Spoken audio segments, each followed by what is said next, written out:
स्वतंत्र भारताचा गौरवशाली प्रजासत्ताक दिन देशभरामध्ये प्रत्येक नागरिक अतिशय उत्साहाच्या वातावरणामध्ये पार पाडतो आहे। संसदीय लोकशाही प्रणाली व्यवस्था या घटनेतून या देशाला मिळाली आणि प्रजासत्ताक म्हणून देश घोषित केल्यापासून देशाने नेतृत्वपूर्ण पद्धतीची प्रगती केलेली आपण पाहतो आहोत। त्यामुळे देशाच्या जडणघडणीमध्ये सर्वसामान्य माणसाचा सुद्धा सहभाग असावा, सर्व धर्मियांचा सर्व समावेशक बाईच्या सहभागातून अनेक बोलीभाषेंचा असलेला हा देश मजबूतीच्या वाटेवर तो जातो आहे। याचं महत्त्वाचं कारण देशाला मिळालेलं संविधान आणि या संविधानाच्या माध्यमातून मिळालेली लोकशाही। त्यामुळे लोकशाही प्रगल्भतेच्या मार्गावर जशी जशी जात राहील तसं देश अधिक जगभरामध्ये एक आपलं वेगळं स्थान आज निर्माण केलेलं आहे। उद्याच्या भवितव्याच्या कालावधीमध्ये तिसऱ्या अर्थव्यवस्थेकडे निश्चितपणाने झेप घेईल। साहेब, जिल्हा परिषद आणि पंचायत समितीच्या राज्यात बिगुल वाजलेले आहेत। पुढचे चॅलेंजेस काय दिसत आहेत तुम्हाला? एका ठिकाणी तुम्ही दोन्ही एनसीपी लढवत आहे, काही ठिकाणी सिम्बॉल एक आहे, काही ठिकाणी वेगवेगळं लढत आहे। खरं आहे, त्या बाबतीतला एक निर्णय वरिष्ठ पातळीवरती झाला होता। त्या दृष्टिकोनातून प्रयत्न जरूर झाले, परंतु सर्वच ठिकाणी काय एका चिन्हावरती आम्ही लढू शकलो नाही। लढायचं होतं घड्याळाच्या चिन्हावरती, पण कदाचित काही जिल्ह्यामध्ये ते प्रत्यक्षात घडलेलं नाही। पण 27 तारखेला अर्ज मागे घेण्याचा ज्या वेळेला मुदत संपेल त्यावेळेला त्याच्यातलं चित्र स्पष्ट होऊ शकेल। महापालिकांमध्ये अनेक ठिकाणी सत्ता स्थापनेसाठी वेगवेगळे पक्ष तुम्ही पक्ष अध्यक्ष म्हणून काही सूचना केल्या आहेत? नाही, राष्ट्रवादी काँग्रेस पक्षाची भूमिका महानगरपालिकेच्या निवडणुकीमध्ये सीमित राहिली। पुणे पिंपरी चिंचवडमध्ये आम्ही विरोधकांची भूमिका आम्हाला त्या ठिकाणी घ्यावी लागेल, परंतु अमरावती असेल इतरही काही महानगरपालिका आहेत त्या ठिकाणी नेमकं कशा पद्धतीने सत्ता स्थापन करण्यासाठी विचाराशी सुसंगत किंवा आज आम्ही एनडीएचे घटक आहोत त्याला सुसंगत पद्धतीने आवश्यकता असेल तर त्या पद्धतीने पावलं उचलली जातील। पुण्यामध्ये ज्या प्रकारे बैठका होत आहेत भविष्यात काही वेगळं चित्र दिसू शकतं? कुठल्या बैठका? पुण्यामध्ये दोन्ही पवारांच्या नाही, त्या बैठका पूर्वी झालेल्या आहेत, नव्याने कुठे काय आहे? निकालाच्या नंतर नव्याने बैठका झाल्याचं माझ्या ऐकिवात नाही, पण झाल्या तर त्याच्यामध्ये काय वेगळं अर्थ काढण्याची काय आवश्यकता नाही। कारण महानगरपालिकेच्या निवडणुकीला एकत्रित आम्ही निवडणुकीला सामोरं गेलो, जिल्हा परिषदेच्या निवडणूक सुद्धा एकत्रितपणाने लढवाव्यात, त्या सुद्धा घड्याळाच्या चिन्हावरती लढवाव्यात असा एक धोरणात्मक निर्णय जरूर झाला, पण त्याची अंमलबजावणी सर्व स्तरावरती झाली आहे का तर त्याच्याबद्दलची स्पष्टता ही 27 तारखेला अर्ज मागे घेतल्याच्या नंतर कळेल। साहेब, मुख्यमंत्र्यांच्या दावोस दौऱ्यावरून अनेक जण प्रश्नचिन्ह उपस्थित करताना दिसत आहेत। माजी मुख्यमंत्री पृथ्वीराज चव्हाण तर व्हाईट पेपर काढण्याची भूमिका घेत आहेत। एक असं आहे की दावोस जी आंतरराष्ट्रीय स्तरावरची परिषद असते ही गेले अनेक दशकापासून त्या ठिकाणी सुरू आहे। देवेंद्रजींनी पदभार स्वीकारल्याच्या नंतर महाराष्ट्रामध्ये गुंतवणुकीचं प्रमाण मोठ्या प्रमाणावरती वाढतं आहे, हे सर्वांनाच निश्चित मान्य करावं लागेल। विरोधकांनी इतक्या मोठ्या प्रमाणावरती झालेल्या गुंतवणुकीच्या बाबत शंका निर्माण करणं म्हणजे राज्याच्या विकसित होण्याच्या प्रक्रियेला आपण विनाकारण विरोध करतो आहोत असं चित्र त्या ठिकाणी निर्माण होत आहे। फार मोठ्या प्रमाणावरची ही औद्योगिक गुंतवणूक लवकरच प्रत्यक्षात राज्यातल्या वेगवेगळ्या जिल्ह्यांमध्ये जिथे जिथे करार झाले त्या ठिकाणी सुरू झालेली आपल्याला पाहायला मिळेल।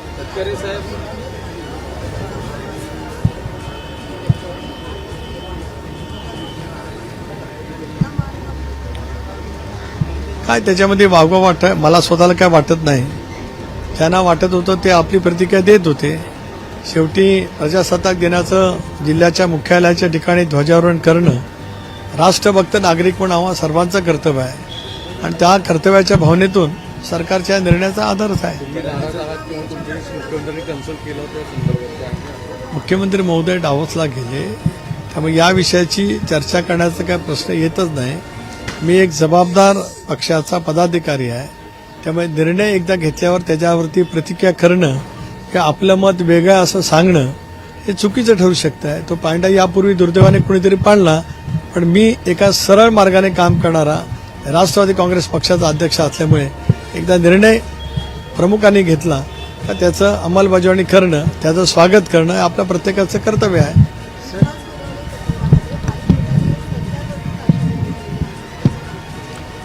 इतक्या मोठ्या माणसांच्याबद्दल जे काय न्यायालयाने निरीक्षण केलं असेल आणि त्याच्यासमोर आलेली न्यायालयाच्या समोर आलेली जी काय माहिती असेल त्याच्या अनुषंगाने असेल. मला त्या विषयावरती अधिक काही बोलायचं नाही, कारण आजचा दिवस प्रजासत्ताक दिनाचा दिवस आहे, संविधान लोकशाही बळकट करण्याचा दिवस आहे.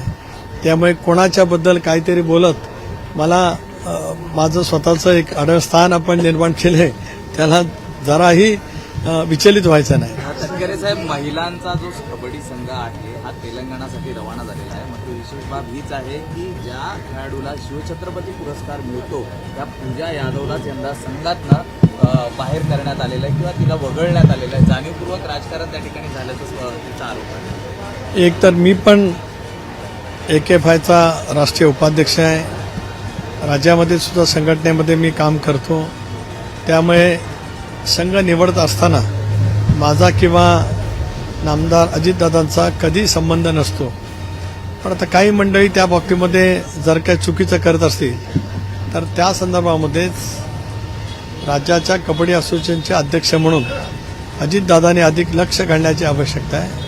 गुणवान खेळाडू, शिवछत्रपती पुरस्कार विजेते खेळाडू यांचा संघातला सहभाग कोणाच्यामुळे, काय कारणाच्यामुळे तो डावलला गेला हे समजून घेणं अत्यंत आवश्यक आहे. कारण महाराष्ट्राच्या कबड्डी संघाचा पुरुष असेल, महिला असेल किंवा कुमार गटाचा एक वेगळा दबदबा देशाच्या कबड्डीच्या क्षेत्रामध्ये आहे. पण अशा पद्धतीची निवड करत असतानाच ती गुणवत्तेच्या कसोटीवरती केली जावी असं आमचं ठाम मत आहे. एकेकाळी स्वर्गीय शंकररावजी साळवी तथा बुवा साळवी यांनी हे सगळं गुणवत्तेवरतीच करण्याचं निर्धार करत आले आणि त्याच्यामुळे देशामध्ये महाराष्ट्राच्या कबड्डीचं अव्वल स्थान हे नियमितपणाने राहिलेलं पाहायला मिळू शकतं आहे. मला असं वाटतं की संघटनेचा एक प्रमुख पदाधिकारी म्हणून मी अजितदादांच्या जवळ या विषयावरती नक्की बोलेन. निवड समितीकडनं देखील या निवड समितीला नोटीस बजावली जाणार आहे. त्याचबरोबर गटात हरलेले जे उमेदवार व स्पर्धक आहेत त्यांना देखील स्थान देण्यात आलेलं आहे. मात्र त्या ठिकाणी जिने शिवछत्रपती पुरस्कार मिळवला सरकारचा 2025 मध्ये तिला वगळण्यात आल्यामुळे कुठेतरी आपल्यासारखे दिग्गज नेते या संघटनेत असताना खेळाडूंवरती अन्याय होतोय. त्याकडे कसं पाहताय? नाही, मी संघटनेमध्ये जरूर आहे, पण खेळाडूच्या निवड प्रक्रियेमध्ये माझा सहभाग शून्य असतो. एक भाग. त्यानंतर कुठल्या फेरीतील उपांत्य फेरीच्या नंतर मग अंतिम फेरी होत असते. त्या फेरीपर्यंत पोहोचलेल्या संघांतील खेळाडूंचाच विचार करणं हे असं एकंदरीत अलिखित नियमाच्या पद्धतीने असू शकतं. बाद फेरीमध्ये हरलेल्या संघांतील खेळाडूची निवड करणं हे कधी अभिप्रेतच राहत नाही, कारण त्यांचा संघ ज्या वेळेला उपउपांत्य त्याच्यानंतर मग उपांत्य फेरीमध्ये येतो, मग त्याला सेमीफायनल म्हणतो. क्वार्टर फायनलमध्ये बाद झालेल्या संघाचा खेळाडूचा विचार हा कधी होतच नाही, जो मी लहानपणापासून कबड्डी क्षेत्र पाहिलं, अनुभवलं आणि त्याच्यामध्ये मी स्वतः खेळलेलो आहे. पण नंतरच्या कालावधीमध्ये सुद्धा याच पद्धतीची निवड होत असेल तर त्याची पूर्णपणाची चौकशी ही अध्यक्ष म्हणून दादांनी करावी असा एक कबड्डी खेळाडू म्हणून माझा त्यांच्याकडे आग्रह आहे. पद्म पुरस्कार हा काल जाहीर झाले वेगवेगळे, त्याच्यावरून आता काँग्रेसने असे प्रश्न उपस्थित केले की राष्ट्रपती भवनकडनं भलेही पुरस्कारांची घोषणा केली असली तरी आगामी काळातल्या निवडणुका होऊन अनेक पुरस्कार दिले गेले. विशेषतः महाराष्ट्रातले पुरस्कार जे माजी राज्यपाल कोश्यारी यांना जो दिला गेलेला आहे याच्यावरून सुद्धा उपाटाचे नेते संजय राऊत आणि काँग्रेसच्या नेत्यांनी प्रश्नचिन्ह उपस्थित केलेलं आहे. कोश्यारीजी आज त्या राज्याच्या सक्रिय राजकारणातून केव्हाच त्यांनी स्वतःला अलिप्त केलेलं आहे. आपल्या राज्याचे राज्यपाल म्हणून काम करण्याची त्यांना संधी जरूर त्या ठिकाणी मिळाली. आता निवडणुका कुठल्या आहेत तर कुठल्या निवडणुका नजरेसमोर ठेवत भारत सरकारने अशापैकी निवड केली कळणं अनकलनीय आहे. शेवटी टीका करत असतानाच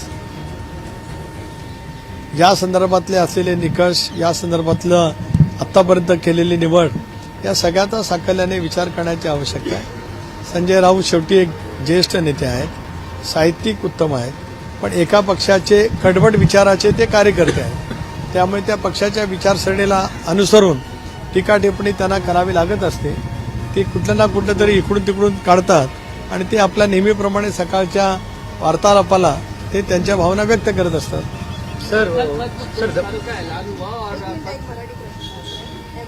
कालपर्यंतचे कार्यकर्ते युवा महाराष्ट्र करून भाषा वक्तव्य करत होते.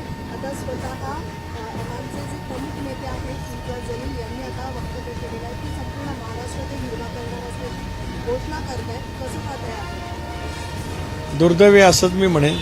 शेवटी आपला देश, आपलं राज्य संविधानाच्या आधारे त्या ठिकाणी चालत असतं आणि त्याच्यामुळे कुठली धर्मांध शक्ती या देशाच्या भविष्याच्या वाटचालीला ही कधी पूरक ठरत नसते. संविधानाच्या अधिकारातून प्रत्येकाला संसदीय लोकशाहीमधून आपला पक्ष, आपली विचारसरणी नक्कीच मजबूत करण्याचा अधिकार त्या ठिकाणी आहे. पण आपल्या कोणाच्याही वक्तव्याने कोणाची मनं दुखावली जाणार नाहीत आणि दीर्घकाळ सामाजिक ऐक्य कसं राहील हे भान प्रत्येकाने राखणं अत्यंत आवश्यक ठरतं. त्या दृष्टिकोनातच आपली वक्तव्य असावीत असं माझं ठामपणाचं मत आहे. यूट्यूबवर सुद्धा रायगड टाइम्स सर्च करा आणि पहा रायगडच्या कानाकोपऱ्यातील प्रत्येक बित्तम बातमी. आणि हो, लगेचच सबस्क्राईब बटनवर क्लिक करायला विसरू नका. रायगड टाइम्स, आपलं चॅनल, आपला आवाज.